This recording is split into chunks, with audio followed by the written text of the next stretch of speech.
And I want to start this out by first of all explaining it's called Yellow Court. Why? I mean, it's got to be like, what's so great about that word? You know. And the reason it was originally called Yellow Court is that Yellow Court refers to your spleen. The very center of your body. And because it is these are things we'll be going through, because it is the center of your body, it relates to Earth. And the color of Earth is yellow.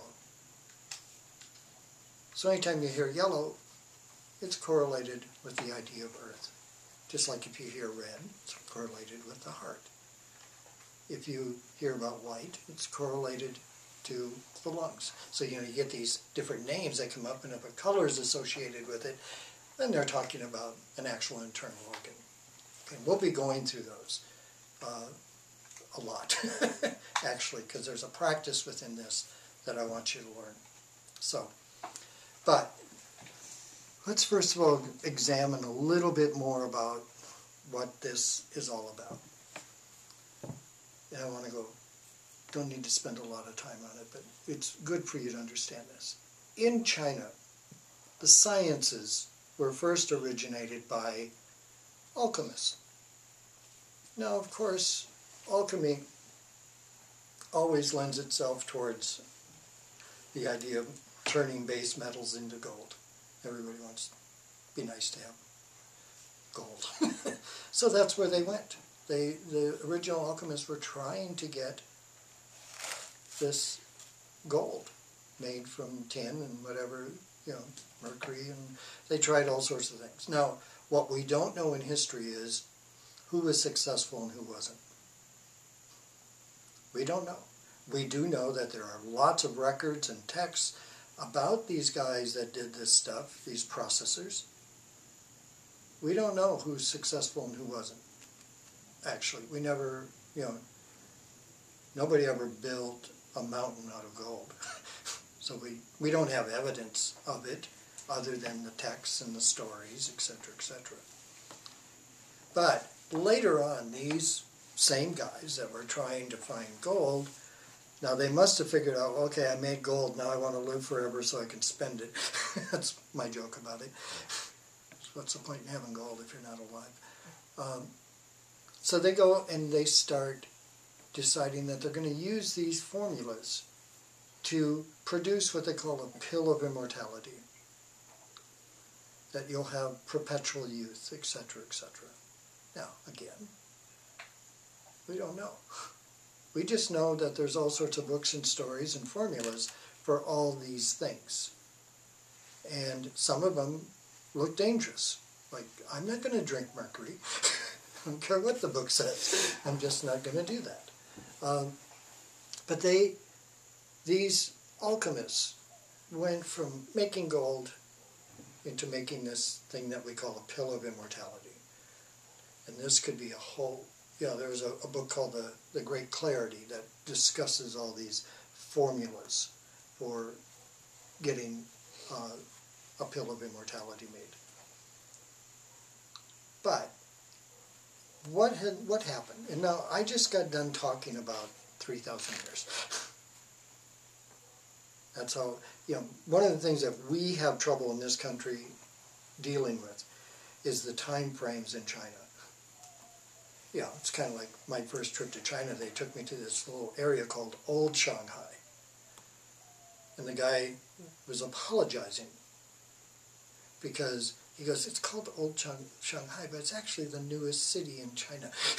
And it's only 300 years old. And I'm going, that's older than my country.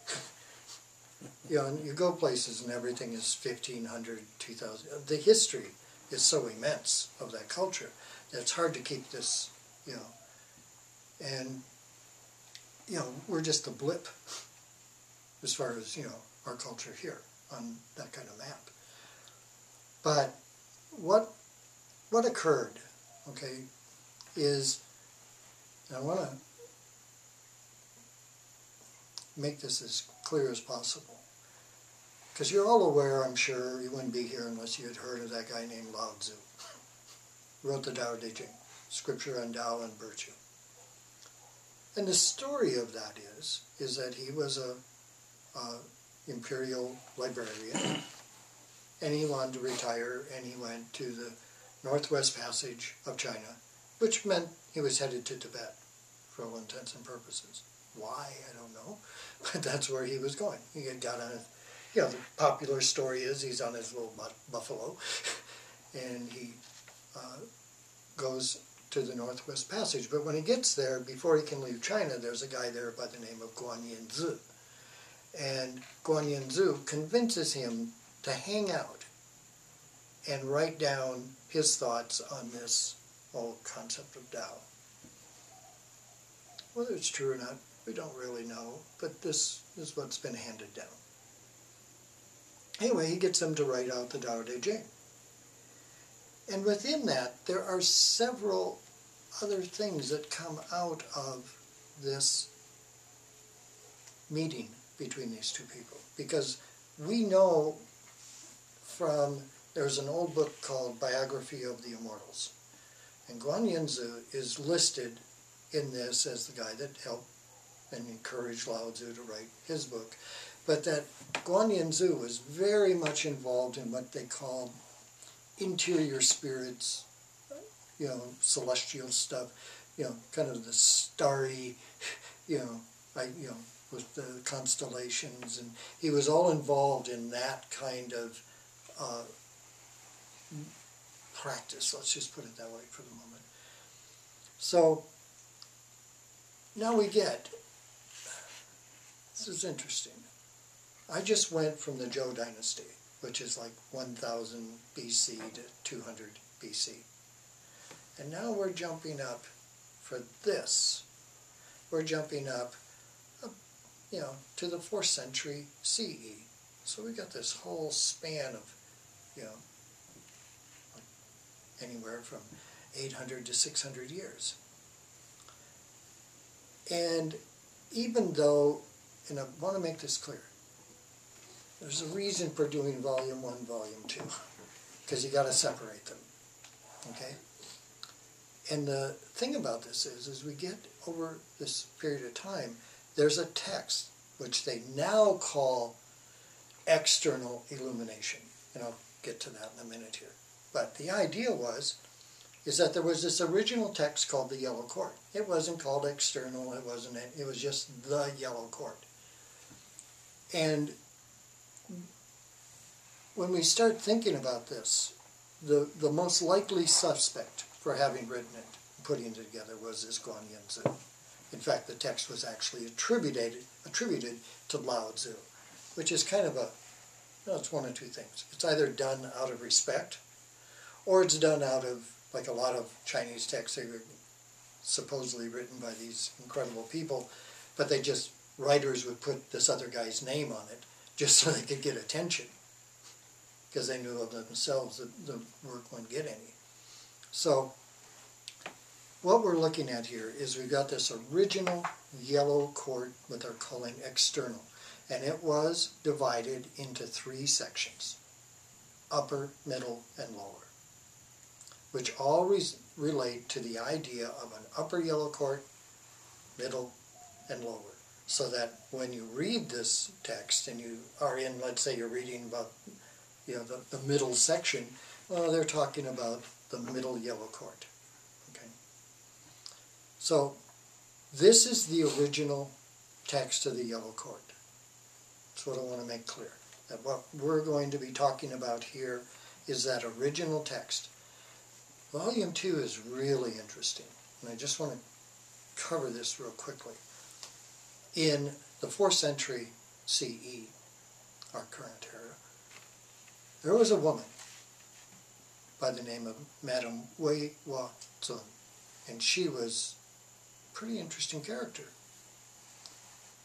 And she was really, since she was very young, was very interested in Taoism. She started studying it at 8 years old, much to the chagrin of her family. In those days, a woman was supposed to learn proper arts and get married, have children. End of story. That was the role of women in that period of China's culture. That wasn't good enough for Madame Wing. In fact, she was so interested in Taoism that she went, at that time there was a Taoist sect called the Celestial Masters, Tianshi. She went and joined them, but because she was female, she got the job of being, the libation server. She poured the wine in the cups while these guys sat around the table and talked big subjects. But she learned a lot. She was involved, and that's what she wanted. She also had this thing about where she would lock herself in her room because her dad wanted her to get married and have children, and she wouldn't do it. She wanted nothing to do with this at all. She just wanted to practice. So much so that she would lock herself away, and they would hear her talking to people. It was a strange setup. But anyway, by the age 24, finally her father forces her. She has to get married, and she marries a man. And now she ends up, doesn't have to, but she ends up having 2 children. And as those children age and they get so they can take care of themselves, in those days that was 12 or 13, you were entering into adulthood at that age. And she was able to devote more of her time to practice. Now, she was an ardent student of what we're looking at in this book, The Yellow Court. That turned out to be her favorite text. She liked that one the best. There's lots of Taoist texts to read, but she liked this one. She had studied a lot of the other stuff, but this is what she liked.